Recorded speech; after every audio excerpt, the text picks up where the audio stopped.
বাবু, অতুলের সঙ্গে আমার দেখা হয়েছিল? হ্যাঁ, অতুলের সঙ্গে দেখা হয়েছিল এক অদ্ভুতভাবে। বছর ১০ পরে বুঝলে, আমি চন্দনেশ্বর শিব মন্দির আছে দীঘার কাছে, উড়িষ্যার মধ্যে পড়ে ওটা। দীঘার থেকে ২ কিলোমিটার দূরে। তো সেখানে গেছি একদিন, গিয়ে পুজো-টুজো দিচ্ছি। হঠাৎ করে অতুলের সঙ্গে দেখা। ১ম এ আমি চিনতে পারিনি।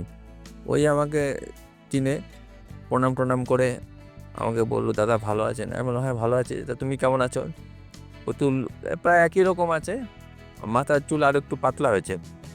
তো আমি ভয়ে, ভয়ে জিজ্ঞেস করলাম, "তোমার খবর কি? বিয়ে-টিয়ে করেছো?" অতুল বলল, "হ্যাঁ দাদা, বিয়ে করেছি।" আমি বললাম, "তার একটা গল্প আছে।" আমি বললাম, "বলো, গল্প বলো, গল্প করা তো ভালোই।" তখন ও বলল, আমার তো চুল পড়া নিয়ে জানেন একটা অবসেশন আছে। তো আমি তো আশা ছেড়ে দিয়েছিলাম যে এ জন্মে আর বিয়ে-টিয়ে হবে না। তো আমার যে সাহেব, আমার এক ঘনিষ্ঠ সাহেব ছিল রেলেরই, তার মিসেসের বোন, মানে সাহেবের শালি হবে। সে একদিন যাতায়াত করি ওদের বাড়িতে, প্রায় কাজকর্ম থাকে, 5-4 মাস খাটি। তো একদিন ওর শালি আমাকে দেখে, প্রায় কথা-টথা হয়। তো আমাকে প্রপোজ করলো। আমি তো অবাক। দেখতে শুনতে ভালোই। তো আমি বললাম, "আমাকে হঠাৎ?" তাই আমি বললাম যে, "আমাকে প্রপোজ করছো? আমার তো মাথায় টাক।" তখন বলল, "তাতে কি হয়েছে? আমার জামাইবাবু মানে আপনার সাহেব, তার মাথায় কত বড় মস্ত বড় টাক দেখেছেন?" আমি বললাম, "সে তো আছে। আর আমার বাবাকে তো দেখেনইনি। বাবার মাথায় একদম টাক। আমাদের টাকেরই ফ্যামিলি।" তো আমার বাবা বলছিল একসময় যে আমাদের টাইটেল তো সরকার। বাবা একবার বলছিল যে আমাদের সরকার টাইটেল তুলে দিয়ে টাক করে দেবে। মানে সবাই টাক। তো আমি তো হাসলাম। তো যাই হোক, তো রাজি হলাম।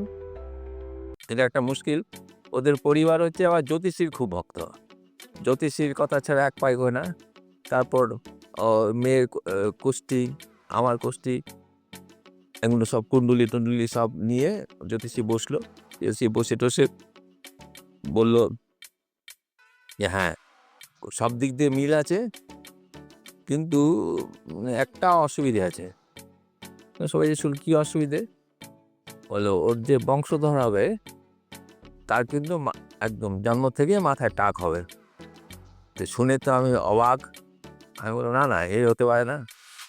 আমি তো এই বিয়ে তো করা যাবে না।" তো যাই হোক, আ মেয়ে রাজি ছিল। আমিও পরে রাজি হলাম। তারপর স্যার বিয়েটি হলো। বিয়েটি হওয়ার পরে এ সময় হঠাৎ এক ভদ্রমহিলা ডেকে উঠছে যে, "শোনো।"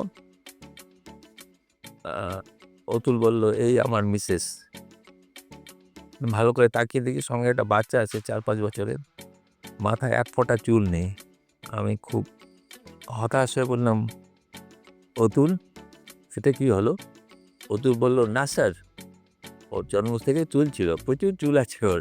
আমরা এই চন্দনেশ্বর মন্দিরে মানত ছিল, এক্ষুনি চুলটা দিয়ে আসলাম।" এই হচ্ছে অতুলের সঙ্গে পরের দেখা। তারপরে আর দেখা হয়নি।